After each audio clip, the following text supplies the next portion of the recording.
लखुदेव बावेधला ते नाम हृदयी वसो ज्या रूपा फुलली पुरात तरली ते रूप ध्यानी वसो ज्या हस्ते हरिमायता हरविला तो हस्त माथा वसो ज्या पादे मुनिनागदेव स्पर्शिला तो पाद भाळी तसो सर्वज्ञ श्री चक्रधर स्वामी की जय। देवकीनंदन मानव आश्रमाचा हा वर्धापन दिवस अनेक वर्षापासून सुरू आहे। आमचा आतापर्यंत योग नव्हता, आज योग आला आणि डायरेक्ट अध्यक्षपदावर मला बसवल्या गेलं। माझ्यापेक्षा ज्येष्ठ असलेले महंत श्री पातुरकर शास्त्रीजी, महंत श्री दत्तराज बाबाजी हे ज्ञानवृत्त आहेत। सगळ्यांची नावं घेत बसलो तर नमनालाच घडाबडती लागली आणि अनेक वेळा त्या नावांची पुनरावृत्ती झालेली आहे। अध्यक्ष म्हणलं की त्याला काही मर्यादा असतात, त्याला काही बंधनं असतात, त्याला काही स्वतःचे जास्त विचार मांडता येत नसतात। जो बोलून गेलाय त्याच्यावर थोडंसं उहापोह करावा लागतो। पंचावताराचा हा सोहळा आहे। श्री चक्रधर स्वामींनी नागदेवाचार्यांना सांगितलं की तुम्ही रुद्धपूरला जा, रुद्धपूरला जा। आचार्य म्हणतात, विचारतात, मला रुद्धपूरला आपण पाठवता पण तिथं श्री प्रभूची गोविंद प्रभूंची सेवा अतिशय कठीण आहे। ज्यांच्या एका विड्याचा खर्च आता त्या भाषेमध्ये आपण 100 रुपये समजू, हा जर विड्याचा खर्च त्यांचा असेल, उपाराचा खर्च असेल दुसरा, आणि मी तर निष्कांत नाही, आपल्याला तर माहिती आहे माझ्याकडे काही नाही आहे, मी तिथं त्यांची सेवा कशी करू आणि माझ्या सेवेने ते कसे प्रसन्न होतील। त्यावेळेस त्यांना सर्वज्ञ श्री चक्र स्वामी अभय देतात, तू काही घाबरू नकोस, काही काळजी करू नकोस। अनेकांना द्रव्य खर्चून पैसा खर्चून जो लाभ मिळणार नाही तो तुला तुझ्या शारीरिक सेवेने मानसिक सेवेने मिळेल।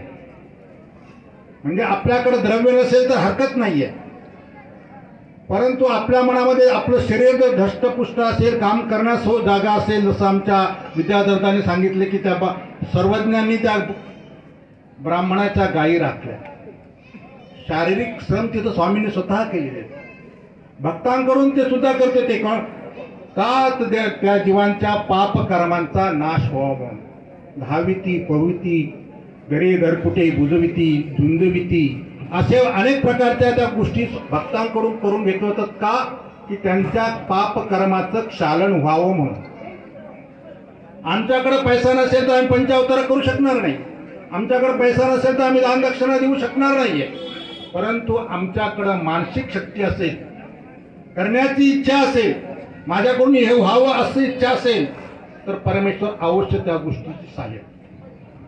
भिंगारचा प्रसंग आहे, टेंभुर्करावांनी बायदेवबासाची बोरं सांगितली, पण त्याचबरोबर एक दुसरी गोष्ट आहे, साधाईच आहे।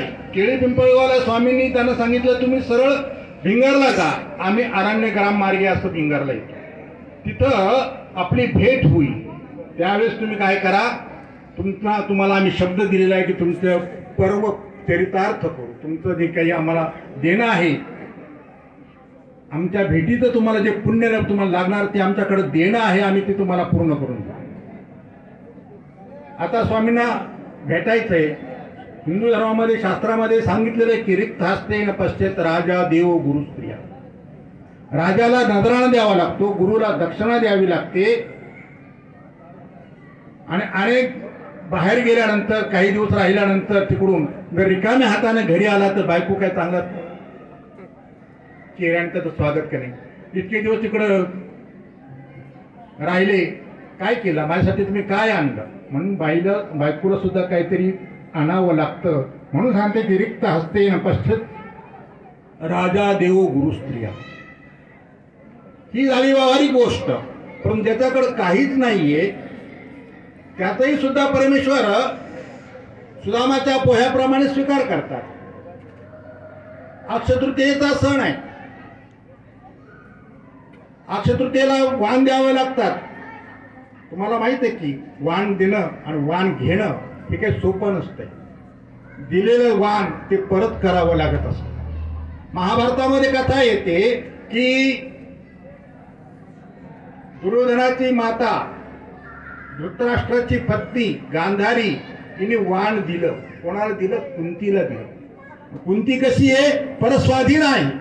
तिच्याकडं काहीच नाही. ती आपल्या दिराच्या आश्रयाने राहते, आदेसासऱ्याच्या आश्रयाने, भीष्माचार्यांच्या आश्रयाने राहते मुलांना घेऊन. तिच्याकडे काही नाही, परंतु मनामध्ये तळमळ आहे.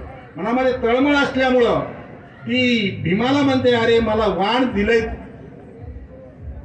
गांधारीनं, पण ते परत कसं करायचं मला प्रश्न पडलाय.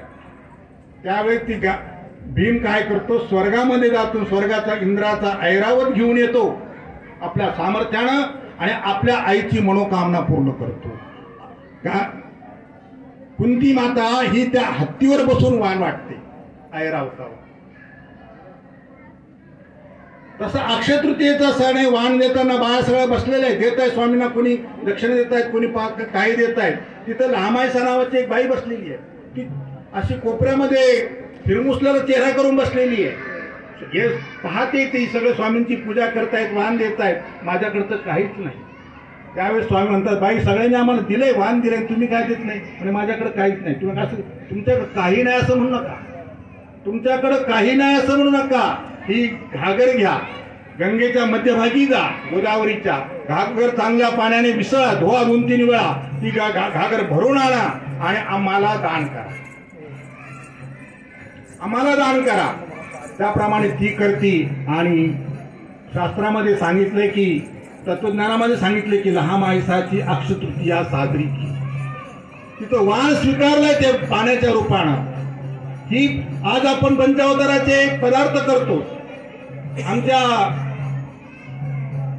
अनिल मराठ्यांनी सांगितलं की वर्षभर आपण जे पदार्थ खातो ते परमेश्वराला देत नाही. आपण आपल्यामध्ये भाव सुद्धा नसतो की ते परमेश्वराला द्यावं, निष्काम भावनेने द्यावं.